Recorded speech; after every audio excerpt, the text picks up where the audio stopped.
everybody. Welcome to week 13 here, right? That's where we're at. Yes, Indian Ocean. So we're studying the Indian Ocean this week, filling in this last little part, sort of the maritime side of the Silk Road. We spent a lot of time talking about overland routes between China and sort of Central Asia, South Asia, what is now the Middle East, Iran, Mesopotamia, and up to the Mediterranean. But there was a whole nother conduit of connections and transmissions in the Indian Ocean across sort of South Asia, what Arabia into East Africa, and then likewise as well from South Asia into Southeast Asia and up into China. So this kind of week we're sort of filling those points in. And kind of starting in South Asia, let's talk about sort of after the Gupta Empire, this sort of South Asia breaks apart into much of small different kingdoms. In my in-class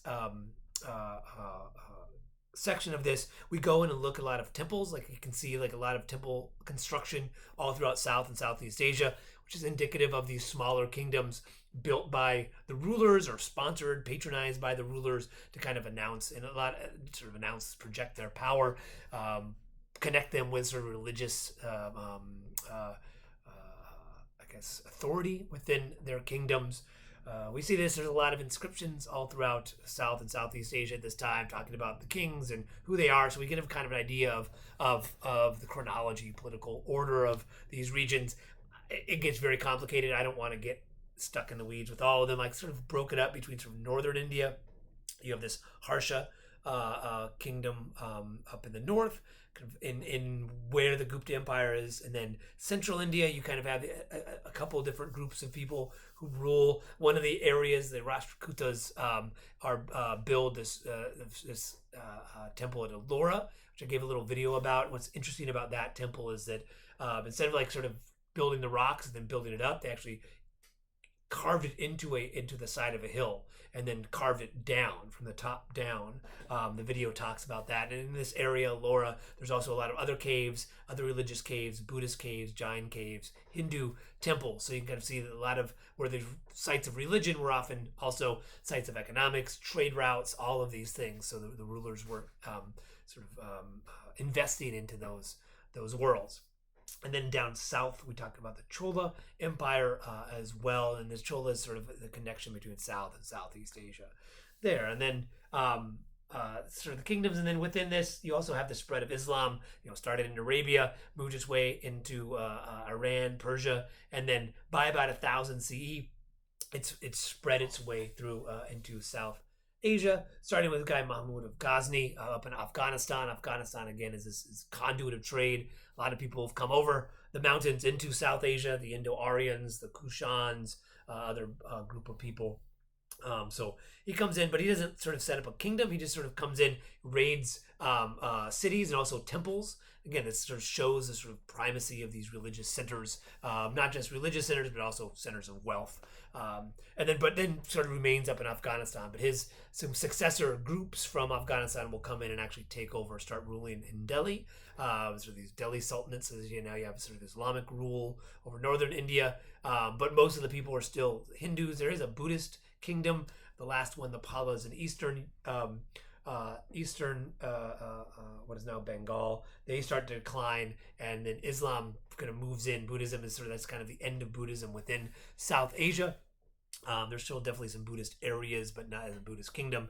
And in that sort of vacuum, these new Islamic rulers come in, and then Islam spreads to what is now Bengal or modern day Bangladesh and the eastern South Asia. But they also brought new ideas that you have. If you look at South Asian thought, you have this sort of new forms of religion, sort of personal religion, this idea of bhakti, which we know kind of started in Bhagavad Gita, but now has sprouted, becomes sort of more of a Hinduism, transitions to more of a open religion for people in certain local vernaculars. There's the Islam that comes in. The one big branch of it is more Sufism, more devotion based, the Chistis. So it's kind of the mixture between these two different ideas. One figure from this time is this guy named Kabir. I gave you a little quote of his. He's a very interesting poet, presumably from sort of he was like a tailor, from the tailor Varna, and then sort of lower Varna. But he becomes this poet that sort of talks about or critiques both religions, all religions equally. It says, kind of like, we should just be, the religion should just be love, right, and not the organized aspect of it. So he's an interesting figure if you like good sort of devotional poetry. And then Southeast Asia, we talk about sort of connections there, the spread of Hinduism, Sanskrit, and Buddhism into Southeast Asia. So you have mainland South Asia, and then peninsular, and then island Southeast Asia as well.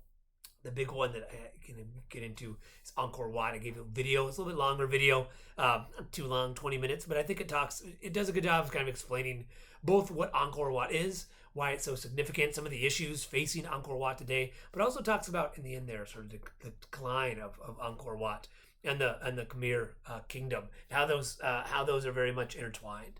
So that's kind of the topics for this week. And then since we have all of this worlds together, your assignment here is to be a Silk Road trader. And again, as the pick a place you want to go from, or from, and talk about that. What is this? Put it in the historical context of this time. You can be creative, but also be accurate. You're not taking trains.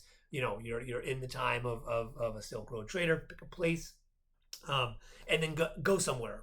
Some other place. And again, as I've noted many times, you're not going from China to Rome, right? There'll be different little circuits, but what are you taking from your place, and what are you going to trade? What are you going to acquire there? Then third part of it, explain your journey. And again, really, get on Google Earth, find out these places, look at the geography, get yourself a little familiar with some of the areas that we've been talking about.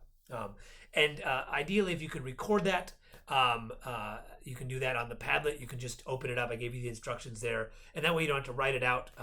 I would suggest having a script so you don't ramble for 15 minutes. Just 3 to 5 minutes, but just explain that stuff. You can take some notes. You can do some research. Use the course materials. Again, you can ground it in the history you've learned. You don't have to do a bunch of outside research for it. Just things we've learned about, areas we've gone, items traded. Just put yourself in history, kind of like the Tang or Heian Japan. Now that we've learned about primary sources, can kind of think historically, you can kind of put yourself there. What would you do as a Silk Road trader? So that's assignment for this week. I think that's it. Have a good rest of your week.